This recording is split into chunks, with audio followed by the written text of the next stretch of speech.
Vous écoutez Les Éclaireurs de Dialogue, le podcast de la librairie Dialogue à Brest. Saison 4.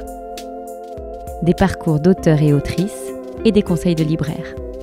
Réalisé par Laurence Bellon avec le concours des libraires de Dialogue. Le podcast qui donne envie de lire. À partir du moment où on passe autant de temps que je le fais, ou que vous le faites peut-être comme lectrice dans les univers fictifs, c'est pas absurde de dire qu'on veut que ce monde-là, ce monde où on traîne beaucoup, il est aussi une justice sociale. Et je sais ce que ça peut avoir de bizarre quand on l'entend. D'abord, on se dit, ça veut dire quoi, une justice sociale dans un monde qui n'existe pas ? Et en fait, c'est pas aberrant. C'est de dire, je demande une égalité de représentation. Ce qui est à la fois donc, une égalité en termes de quantité. Je veux que telle ou telle communauté puisse apparaître dans ce monde et que cet univers soit pas uniquement dédié aux mêmes classes de population. Et je veux aussi que ces représentations, ce soit des représentations qui soient riches, qui soient nuancées, qui aient les myriades de facettes que peuvent avoir les hommes blancs, par exemple. Il y a des parcours d'écriture, des chemins de pensée qui impressionnent. Et celui d'Alice Zeniter en fait partie. Romancière, essayiste, traductrice, dramaturge et metteuse en scène, elle construit une œuvre riche et passionnante. De livre en livre, elle ne cesse de repousser les limites de la fiction et d'emprunter de nouveaux chemins narratifs, tout en restant toujours attentive aux lecteurs et lectrices, au rythme du récit, à l'humour qui les traverse. Entre romans, essais, pièces de théâtre et même albums jeunesse, son œuvre ne cesse de se réinventer, tout en gardant en son cœur une question centrale, celle de la façon dont nos identités se construisent, se transforment et nous déterminent. Beaucoup l'ont découverte avec L'Art de perdre, histoire familiale et fresque romanesque puissante entre l'Algérie et la France, qui fait ressurgir un pays du silence et pour lequel elle a reçu le prix Goncourt des lycéens en 2017. Mais il y a aussi eu Sombre dimanche, qui a reçu le prix du livre inter, Juste avant l'oubli, prix Renaudot des lycéens, Comme un empire dans un empire, et il y a quelques mois, Frapper l'épopée, qui nous plonge dans l'histoire et le présent de l'archipel calédonien. C'est à l'occasion de la parution de ce nouveau roman que nous avons eu la joie de la recevoir à la librairie Dialogue et d'enregistrer ce double épisode de notre podcast. Et pour commencer, dans ce premier épisode, nous vous proposons une plongée dans le chemin d'écriture d'Alice Zeniter, qui commence par une enfance entourée de livres. Au fil de nos pérégrinations, nous interrogeons aussi les récits qui nous façonnent, la façon dont ils se construisent et dont ils peuvent ou non changer le monde. Bonjour Alice Zeniter et merci beaucoup d'avoir accepté notre invitation pour notre podcast Les Éclaireurs de Dialogue. Alors vous êtes romancière et essayiste mais aussi traductrice, dramaturge et metteuse en scène. Vous êtes ainsi l'autrice de plusieurs pièces de théâtre, essais et romans, parmi lesquels on peut citer Sombre dimanche qui a reçu le prix du livre inter en 2013 ou encore L'Art de perdre, lauréat du prix Goncourt des lycéens en 2017. Et nous avons eu la joie de vous recevoir à la librairie Dialogue hier pour une présentation de votre nouveau roman, ample et virevoltant, paru en septembre dernier et qui a pour titre Frapper l'épopée. Nous y plongerons au fil de l'entretien à venir, mais nous allons aussi évoquer votre parcours de lectrice et d'écrivaine et quelques-uns de vos autres livres.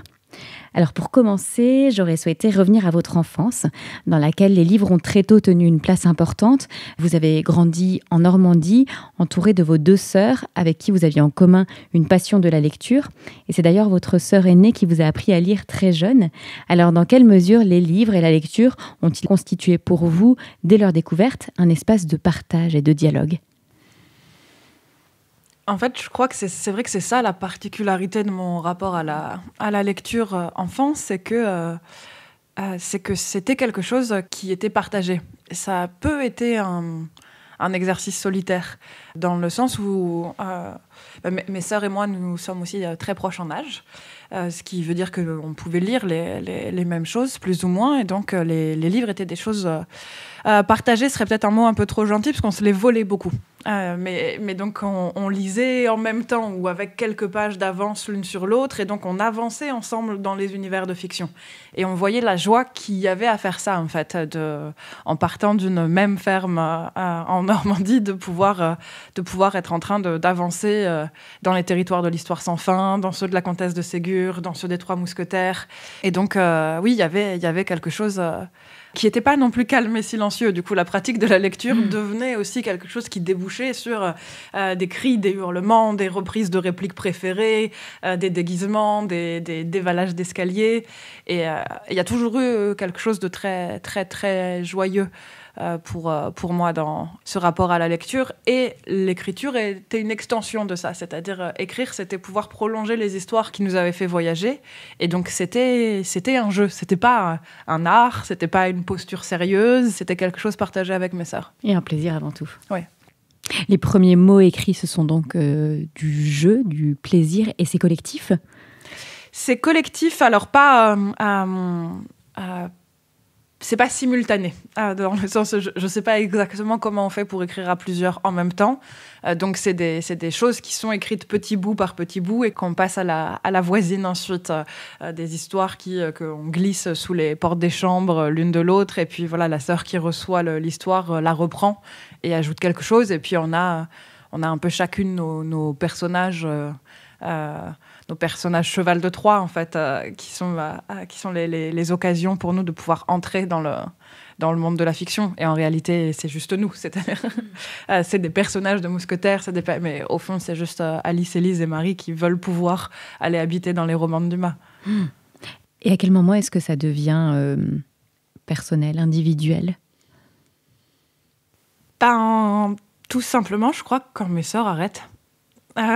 C'est-à-dire... Oui, parce qu'elles arrêtent. Ma grande sœur a un moment à l'adolescence où le dessin m'intéresse beaucoup plus que l'écriture. Et ma petite sœur est plus intéressée par des correspondances avec ses amis. Donc, elle garde une pratique d'écriture assez intense, mais voilà, elles s'écrivent des longues lettres avec ses amis. Par ailleurs, elles s'écrivent aussi des histoires entre elles, et qui sont des histoires qui sont plus de mon âge. C'est-à-dire, il y a tout un truc autour de l'univers d'Harry Potter. Et moi, en fait, ça fait pas partie des livres qui ont bercé ma jeunesse. Je suis déjà trop grande. Enfin, ça m'intéresse pas d'écrire des fanfictions de Harry Potter pour mettre un personnage dedans qui me ressemblerait, comme j'ai pu le faire avec Le Seigneur des Anneaux. Donc finalement, oui, elle se trouve d'autres partageuses d'écriture qui ont les mêmes univers de fiction adorés. Et donc, moi, je me retrouve à me dire, OK, qu'est-ce que je fais de mon écriture à moi toute seule ? Et je commence 1000 choses. Enfin, quand on me dit que j'ai publié mon premier livre très jeune, c'est vrai, en fait, de -1 = 0. Donc, j'avais 16 ans quand il est sorti, ce qui veut dire que j'avais 14 ans quand je l'ai commencé. Mais pour moi, c'est peut-être le 15e livre que je commence dans cette période-là, et les autres, je les abandonne tous avant de les finir. Donc en fait, quand je finis celui-là, il y a un peu, pour moi, un truc de c'est pas trop tôt. Enfin, t'as réussi à mener à bien l'entreprise. Cette enfance parmi les livres avec vos sœurs, vous y consacrez quelques pages dans votre essai littéraire intitulé « Toute une moitié du monde », dans lequel vous arpentez le territoire de la fiction, ses pouvoirs, ses limites, ses manques et la façon dont on pourrait le réinventer. Et vous y évoquez le lien très fort que vous tissez avec les personnages, qui deviennent parfois si proches qu'il vous semble les avoir fréquentés, tout en créant avec eux une relation plus simple qu'avec des personnes réelles. Alors, quel rôle a joué la découverte de ce lien, de ce rapport d'empathie dans la naissance de votre désir d'écrire ? Je sais pas exactement, enfin, de manière évidente, je pense que il y avait un émerveillement dans le fait de se dire, ces personnages qui n'existent pas sont capables de me procurer des émotions qui, elles, sont réelles. Il y avait quelque chose de se dire, regarde, je pleure réellement. Ce personnage a beau ne pas exister, sa mort est en train de me faire pleurer. Il y a des larmes qui, en ce moment, coulent sur mes joues. Donc, comment il est possible, ce passage du monde de la fiction au monde de la réalité, et de se dire, il est possible parce que mon corps, mon être de lectrice fait le tunnel secret entre ces deux mondes. Et je pense que oui, forcément, cette magie, elle m'attirait, que j'avais envie de voir si moi aussi je pouvais la recréer. Et puis, c'est ce que je disais à l'instant, c'est que finalement, le premier geste d'écriture, c'est de continuer la vie des personnages qu'on a aimés en tant que lectrice. C'est-à-dire, avec mes sœurs, on ressuscitait les morts. Si un personnage qu'on aimait était mort dans une fiction et que ça nous paraissait injuste, on écrivait pour le faire revenir. Non, finalement, en fait, il n'était pas mort. Non, regardez, cette histoire d'amour empêchée par les circonstances du sort, on l'a fait arriver. En fait, Madame Bonacieux ne meurt pas, elle peut épouser d'Artagnan. Voilà, il y avait des corrections pour que les personnages qu'on aimait et la vie douce qu'on estimait qu'ils méritaient. Donc, le premier geste d'écriture, c'est un geste d'amour au personnage. Mais quand ensuite, plus grande, je me mets à écrire, je pense que c'est pas aussi conscient. Écrire toute une moitié du monde remet cette question-là de manière consciente. Pour moi, j'essaye de la dérouler tout au long de ma vie, de me dire, OK, c'est quoi ce rapport à ces personnages, mais au moment où j'écris Jusque dans nos bras, au moment où j'écris Sombre dimanche, au moment... Je me pose pas ces questions-là sur les personnages. Juste, j'essaye de construire mes livres. La première fois que j'ai entendu parler de toute une moitié du monde, la personne qui me l'a conseillé m'a dit « Ce n'est pas un essai au sens classique du terme. » Au fil de la lecture, on a le sentiment de prendre un café avec une amie, vraiment très intelligente et très renseignée sur l'objet de la conversation, et de dialoguer et d'avancer ensemble pour mieux comprendre les chemins et les pouvoirs de la fiction, et repenser notre façon de lire les histoires qu'on nous raconte. Et c'est exactement cela. C'est un livre très stimulant et nourrissant, rempli d'humour et d'érudition, que l'on peut lire d'une traite ou picorer. Et c'est surtout un ouvrage que l'on garde près de soi, dont on note des idées et pensées précieuses, et auquel on revient régulièrement, pour aiguiser notre regard sur le monde que nous habitons et les possibles de ces récits. C'est un livre d'écrivaine, bien sûr, mais aussi et peut-être surtout un livre de lectrice qui mène vers de nombreux autres livres. Et c'est aussi cela, le pouvoir de la littérature, ouvrir grand les fenêtres de la fiction et nous mettre en relation avec l'autre, avec les autres.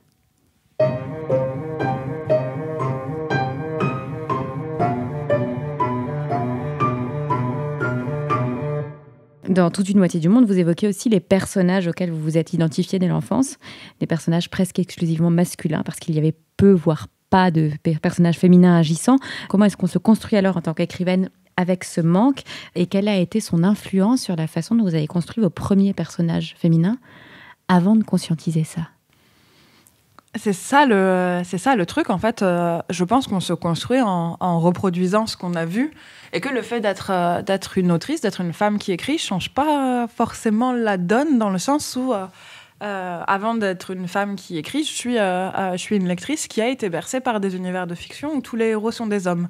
Donc, quand moi, je commence à écrire, je me dis que les grands personnages de romans sont des hommes, donc je crée des personnages masculins. Je me dis qu'une bonne histoire, c'est une histoire qui montre des hommes qui sont en train d'agir, de s'emparer des grandes questions, de renverser peut-être le destin du monde. Et que les femmes... comme dans la plupart des livres que j'ai lus, elles sont intéressantes dans les romans quand elles sont belles et mystérieuses, quand elles sont objets de désir, quand elles sont sorte de point ou de destination d'une quête amoureuse et existentielle.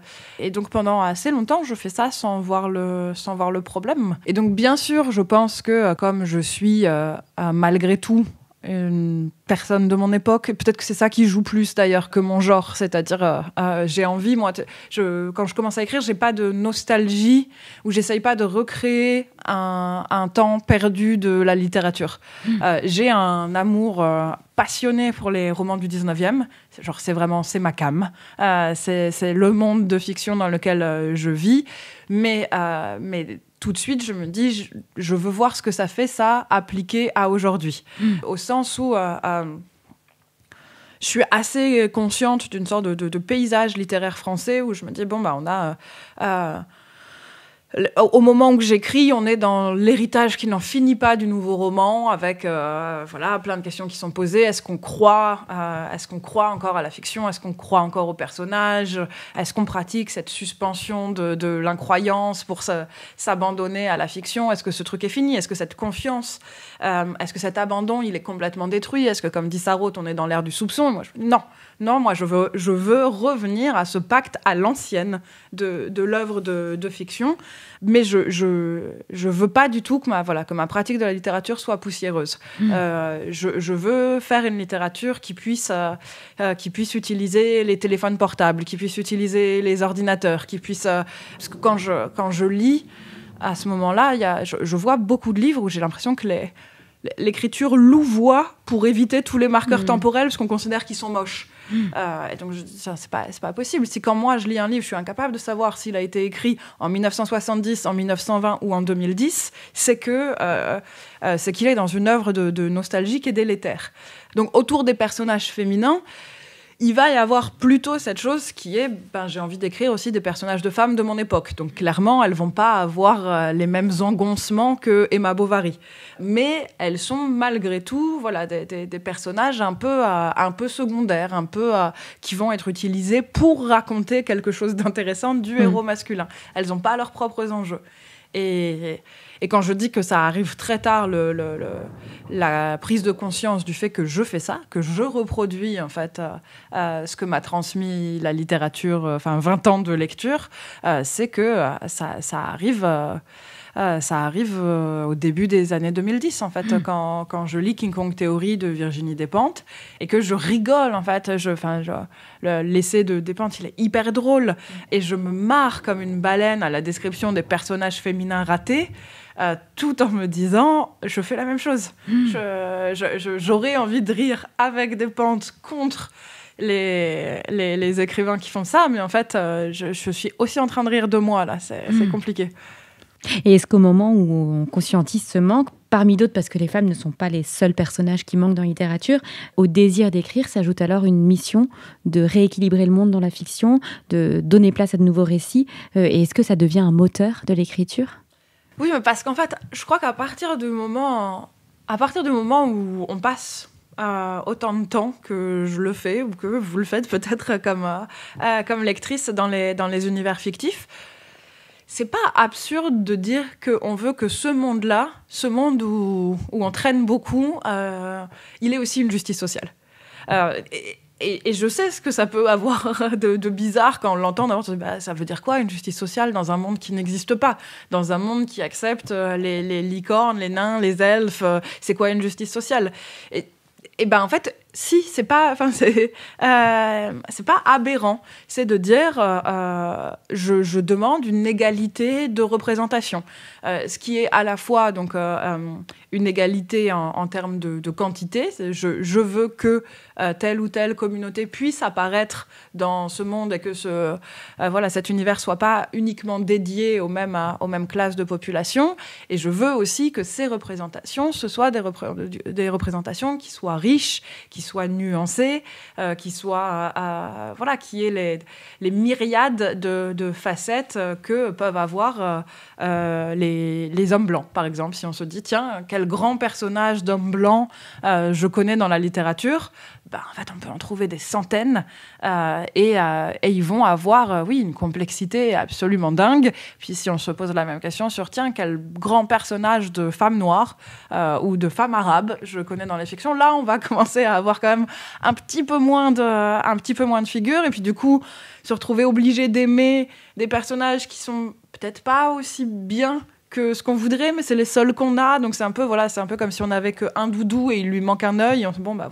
C'est la seule peluche qu'on a, donc on va l'aimer très fort, mais on aurait bien aimé en avoir un entier, un pas abîmé. En rajoutant une sorte de petite capsule de fiction à cet univers, à ce grand univers où s'aboutent toutes les fictions, se pose la question de quel est l'équilibre que je viens à perturber ou rétablir avec celle-là. Donc oui, il y a une dimension de justice sociale dans l'écriture. Et c'est reconnaître aussi la dimension politique du roman, dans le sens où le roman peut nous amener à voir notre société différemment, à changer notre regard. Oui, mais c'est pas forcément, en fait... C'est pour ça que je parle de justice sociale. Je crois que ça se joue ailleurs que ce qu'on peut s'imaginer quand on parle de roman politique. C'est là où il y a quelque chose, un nœud. Pour moi, dont j'essaye de parler aussi dans toute une moitié du monde, c'est la dimension politique du roman. Elle est en même temps très forte et omniprésente. Et d'un autre côté, si on essaye de regarder ce qu'elle produit sur le réel, on peut la trouver absolument nulle, enfin réduite à rien, c'est peau de chagrin. Enfin, donc il y a à la fois un côté de dire, il est toujours éminemment politique, de dire à quoi est-ce que nous réservons de l'attention. Et en fait, présenter un roman, mais comme n'importe quelle œuvre de fiction, hein, mais présenter un roman à un lectorat, c'est de dire, je vous demande de consacrer tant d'heures de lecture, tant d'heures d'attention à ces personnages-là, à cette histoire-là. Et donc, je dis que ça en vaut la peine. Et c'est un geste politique, en fait, de dire, en fait, c'est gens que peut-être, en tant que personne, vous ne regardez pas quand vous les croisez dans la rue, ou que vous ne pouvez pas croiser parce que, en fait, ils se trouvent au bout du monde et pas du tout dans votre quartier. En tant que personnage, vous allez, non seulement vous allez les regarder, mais possiblement vivre comme si vous étiez eux, dans ce frottement empathique du temps de la lecture. Et donc, oui, forcément, il y a un truc où on se dit, mais ça, c'est puissamment politique, c'est une sorte d'écroulement des frontières, et donc c'est très enthousiasmant. Mais d'un autre côté, après se pose la question de, oui, mais qu'est-ce que ça produit ? Une fois la lecture terminée, une fois le livre fermé, qu'est-ce que ça produit ? Est-ce qu'on amène cette expérience empathique-là dans le réel ? Est-ce que vraiment c'est capable de diminuer les racismes? Est-ce que c'est capable d'augmenter le souci de l'autre à d'autres autres? Est-ce que et ça, en fait, on ne sait pas bien combien de temps. On sait que même si quelque chose se produit, c'est quelque chose qui peut s'effacer dans le temps, qui ne perdure pas forcément. Et donc, il y a un côté où on se dit, oui, bon, se raconter que la fiction est politique, c'est juste parce qu'on veut se faire rêver un peu ou se faire plus important qu'on ne l'est. Et en fait, ça n'a pas de force. Et voilà, je suis toujours tiraillée, moi, entre ces deux pôles. Vous écrivez des romans, mais vous écrivez des pièces de théâtre, vous mettez en scène. Est-ce que le champ du théâtre est différent sur cette question? Est-ce que le théâtre, c'est une fiction et on peut répondre exactement de la même façon? Ou est-ce que c'est pas tout à fait la même chose, pas tout à fait la même manière de raconter et de partager le monde? Je dirais que les enjeux sont les mêmes. Il y a quelque chose de très particulier dans le théâtre, dans le fait qu'il y a une mise en présence directe. Et donc par exemple, le fait de représenter des personnages qu'on voit rarement, c'est quelque chose qui fait que là, ils sont joués devant vous, à 10 mètres de vous, par des acteurs et des actrices. Et donc, il y a quelque chose de... je sais pas comment dire, de plus éclatant dans ce geste-là. C'est aussi quelque chose qui... en fait, c'est à la fois quelque chose qui peut produire une sorte d'immense joie, mais également une forme de colère ou d'exaspération. On a cette image des gens qui sortent des salles de théâtre parfois en disant mais voilà la fameuse polémique d'Avignon il y a quelques années, des gens qui se lèvent et s'en vont en disant mais on n'est pas venu là pour souffrir, ou c'est n'importe quoi, les gens font pas ça en fait avec les livres. Les gens posent les livres dans le calme et disent mais c'est chiant, en fait j'ai pas envie de lire ça, et c'est pas la même, la réaction est pas aussi viscérale parce qu'il n'y a pas de corps en présence. Et c'est pas uniquement les corps des actrices sur scène, c'est aussi votre corps de spectateur ou de spectatrice qui est coincé dans la salle. Et donc l'impression qu'on est en train de nous faire subir quelque chose, de nous imposer quelque chose dont on veut pas, est quelque chose de très explosif. Qu'on n'a pas, en fait. Un livre ne fait pas ça. Un livre n'est pas du tout dans le même rapport physique à votre être. Voilà, il n'y a pas de dispositif dans la lecture qui vous donne l'impression d'être coincé. Donc finalement, le rapport, il est plus simple.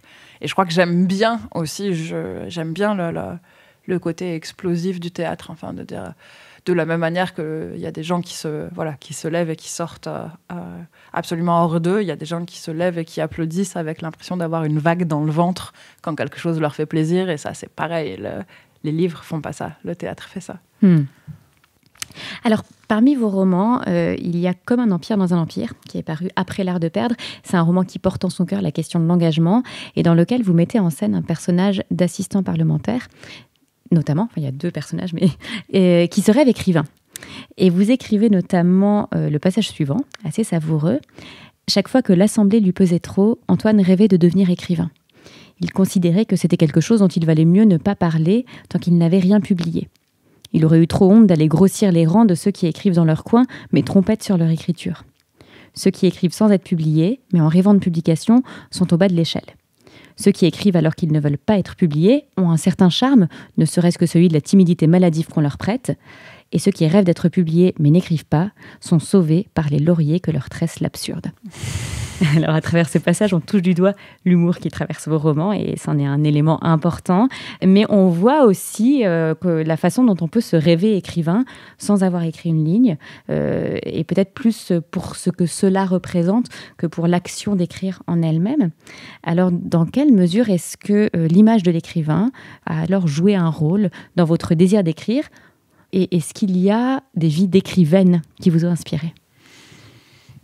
Alors non, à la deuxième question, c'est beaucoup plus simple. Et bien sûr qu'il y avait des figures d'écrivains qui m'accompagnaient, mais comme on l'a dit finalement au début de ce podcast, mon premier geste, il est d'écrire. Il n'est pas du tout de me rêver écrivaine, il est d'écrire.